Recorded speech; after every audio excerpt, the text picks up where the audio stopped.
고린도후서 3장 1절부터 18절까지 말씀 제가 봉독하겠습니다. 우리가 다시 자천하기를 시작하겠느냐? 우리가 어찌 어떤 사람처럼 추천서를 너희에게 붙이거나 혹은 너희에게 받거나 할 필요가 있느냐? 너희는 우리의 편지라 우리 마음에 썼고 무사람이 알고 읽는 바라. 너희는 우리로 말미암아 나타난 그리스도의 편지니 이는 먹으로 쓴 것이 아니요 오직 살아계신 하나님의 영으로 쓴 것이며 또 돌판에 쓴 것이 아니요 오직 육의 마음판에 쓴 것이라. 우리가 그리스도로 말미암아 하나님을 향하여 이 같은 확신이 있으니 우리가 무슨 일이든지 우리에게서 난 것 같이 스스로 만족할 것이 아니니 우리의 만족은 오직 하나님으로부터 나느니라.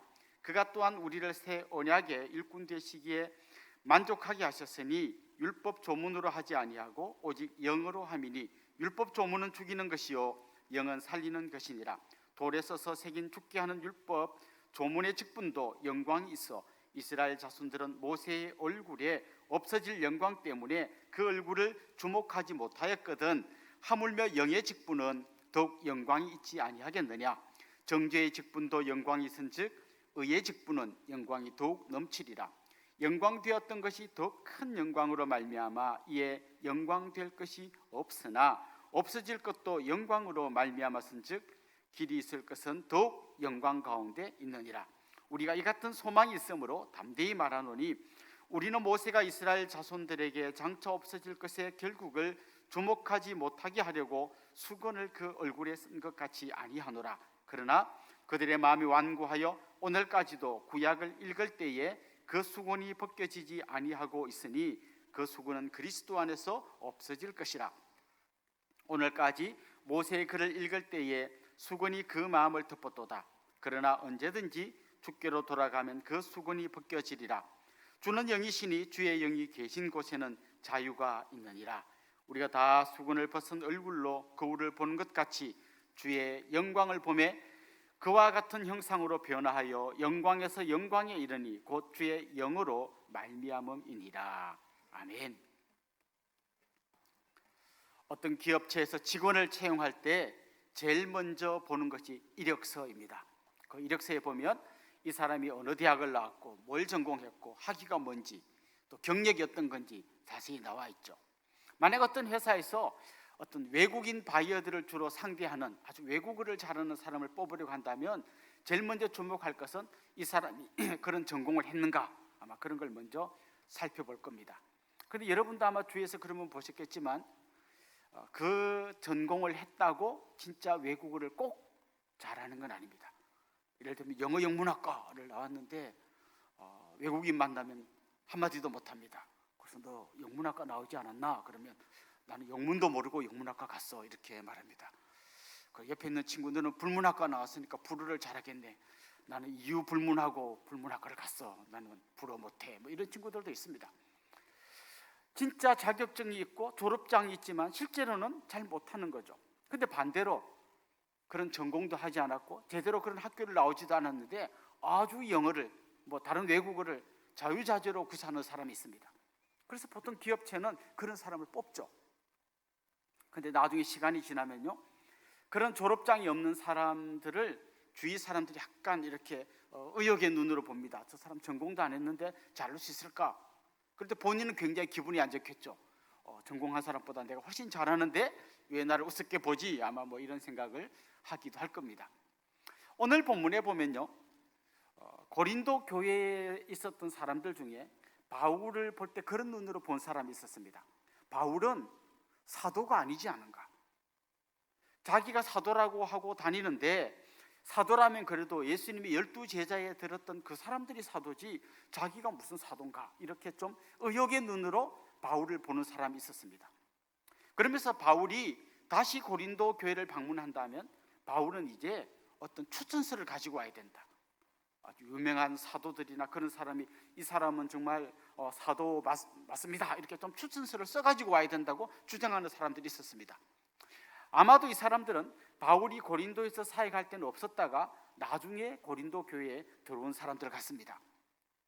자, 이 사람들이 요구하는 거는요, 바울이 진짜 사도가 맞다는 것을 주위에 좀 유력한 힘 있는 사도들이 추천해줘야 우리가 받아들일 수 있다고 이야기하는 거죠.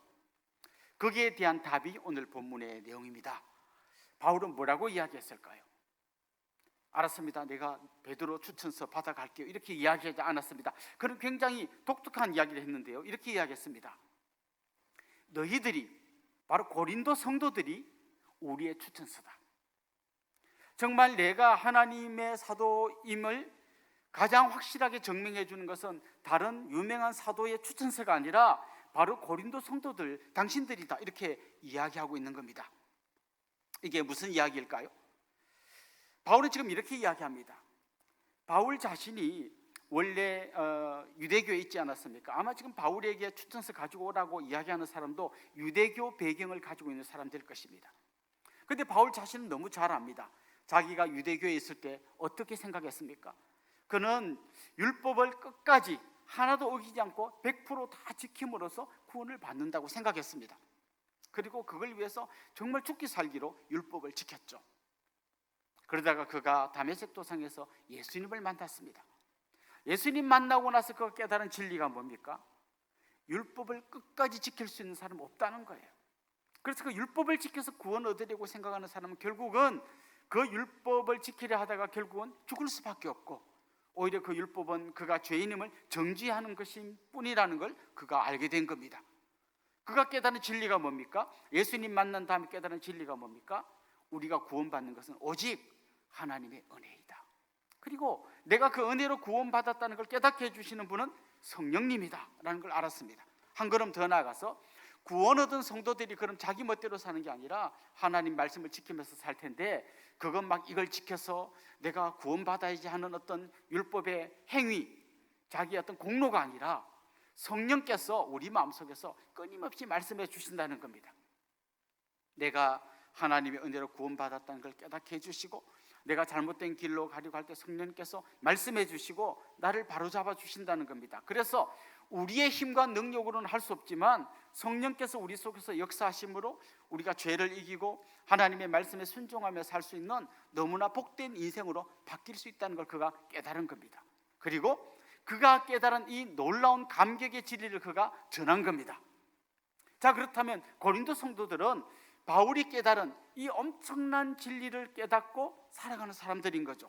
물론 그들이 완전하지 못해서 뭔가 부족함이 있지만 그럼에도 불구하고 하나님의 은혜로 구원받은 백성이고, 그들 안에 있는 성령께서 그들의 모난 부분을 깎으시면서 주님 닮은 모습으로 바꾸어 가고 있는 너무나 복된 성도들이라는 것입니다. 그 고린도 교인들을 보면 바울이 어떤 복음을 전했는지, 바울이 제대로 된 복음을 전했는지 알 수 있다는 겁니다. 그래서 바울은 다른 누구에게 추천서를 받아올 것 없이 바로 그 고린도 교인들, 그 사람들이 바로 그리스도께서 써주신 추천서라는 것입니다. 먹으로 종이에 쓴 추천서가 아니라 그들의 심령에 기록하여서 그들이 완전히 변화된 모습으로 살아가는 그 모습이야말로 바로 바울이 전한 복음이 제대로 된 복음이라는 것을 보여주는 거라는 것이죠. 자, 그런 의미에서 저는 여러분에게 한번 이런 질문을 던져보고 싶습니다. 여러분의 마음속에는 그리스도께서 써주신 추천서의 사인이 있습니까?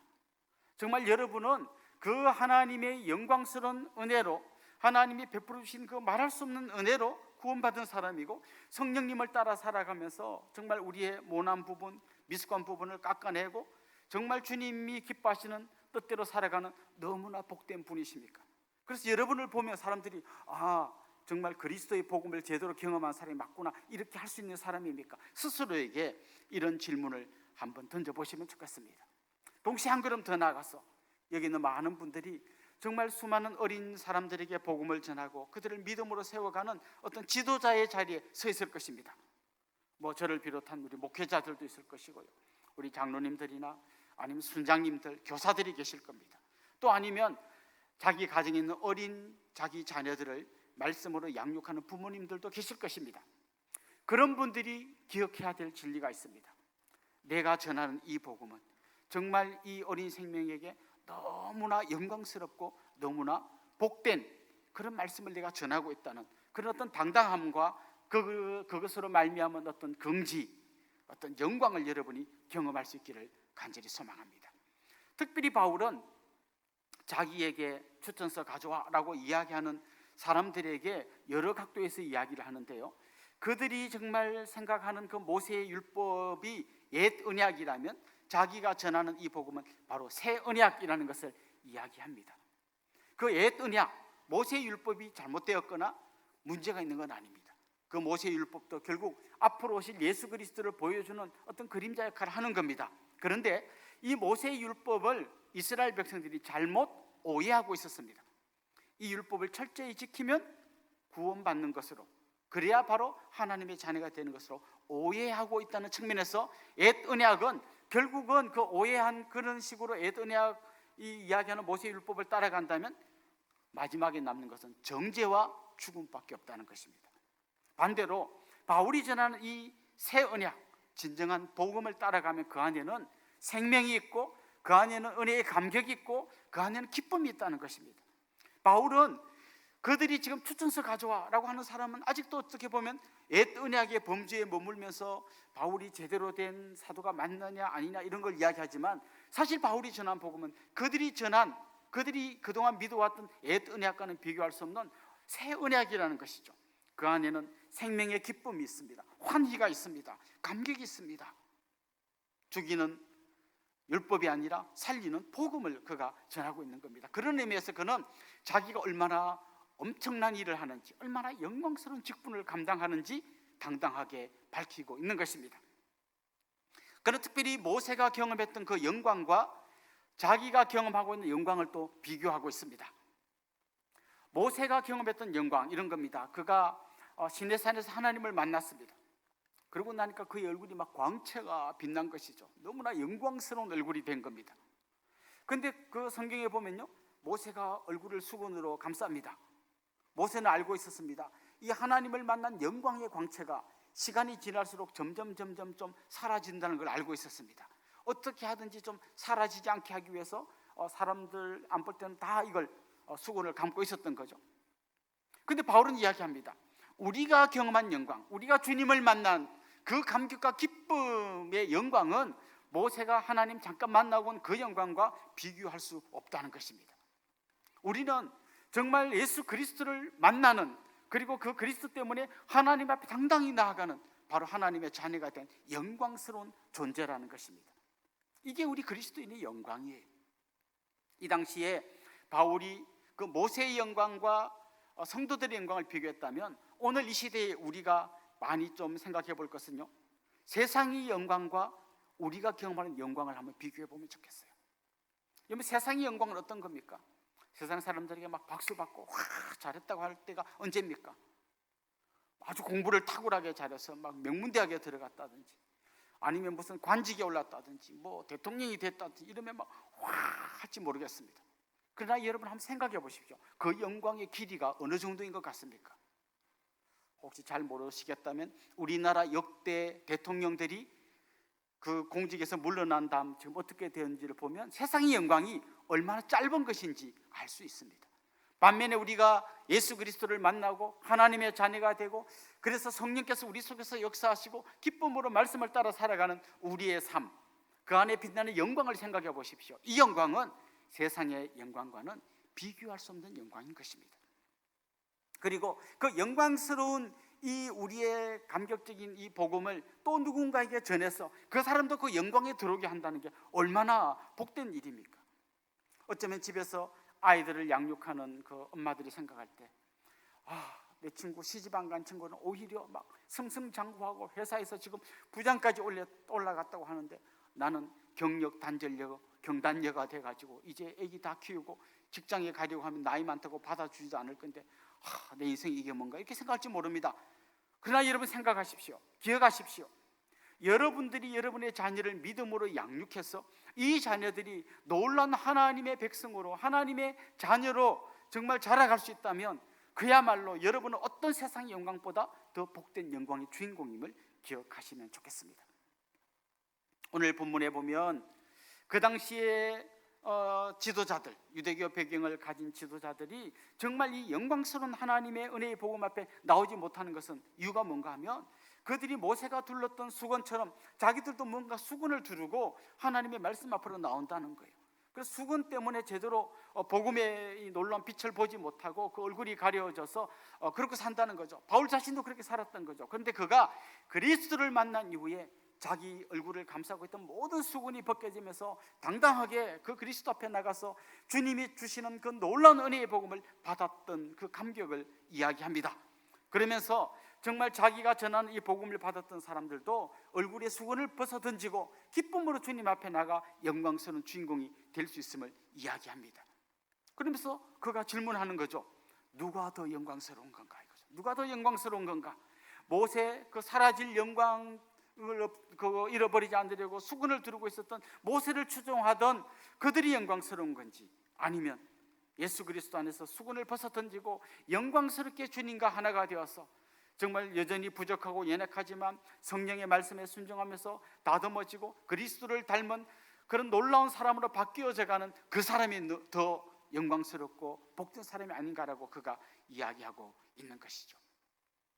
겉으로 볼 때는 신앙생활이 비슷해 보일 수 있지만 정말 율법을 따라가는 사람들의 그 삶의 끝은 절망이에요, 죽음이에요, 정죄예요. 그러나 이 은혜의 복음을 따라가는 사람은 정말 놀라운 생명의 감격과 기쁨을 누리게 된다는 거죠. 여러분, 독립군의 비자금을 몰래 전달하는 사람하고요, 보이스피싱 돈을 몰래 전달하는 두 사람을 비교해 보십시오. 돈을 몰래 전달한다는 의미에서 비슷하지만 한 사람의 마음속에는 정말 내가 나라를 살리는 영광스러운 독립군을 돕는 사람이라는 자부심이 있겠지만, 보이스피싱 돈을 전달하는 사람은 나는 범죄자인데 안 걸려야 된다는 생각밖에 없을 거예요. 여러분, 똑같이 신앙생활을 하더라도 이렇게 율법에 매여서 어두운 그늘 안에서 신앙생활을 하는 여러분이 아니라 주님이 주시는 이 영광스러운 복음을 받아들고 기쁨으로 신앙생활을 할 뿐만 아니라 이 복음을 누군가에게 전하고 누군가에게 가르치는 것이 너무나 복된 사역임을 깨닫고 당당하게 힘있게 걸어가시는 여러분들이 될 수 있기를 주님의 이름으로 축원합니다. 기도드리겠습니다. 살아계신 우리 하나님 아버지, 주님의 크신 은혜와 사랑을 감사드립니다. 영원히 죄 가운데 빠져 죽을 수밖에 없는 우리들, 우리 인간의 의지로 아무리 율법을 지키려고 발버둥 쳐도 정말 그 율법을 온전히 지킬 수 없는 연약한 존재들, 그래서 결국은 영원한 죽음, 심판에 이를 수밖에 없는 우리들임을 고백합니다. 그러나 이런 우리를 위하여 그리스도께서 십자가를 지셨고 이제는 성령을 통하여 우리가 그리스도를 믿게 될 뿐만 아니라 성령께서 주시는 마음을 따라 그리스도에게 순종하며 한 걸음씩 나아가 영광스러운 주님 닮은 존재로 변화되게 해주신 것 감사드립니다. 이 감사와 감격이 우리 안에 넘치게 하여 주시옵고 이 복음을 전하는 우리 안에 그런 당당함이 충만하게 하여 주시옵소서. 예수님의 이름으로 기도드리옵나이다. 아멘.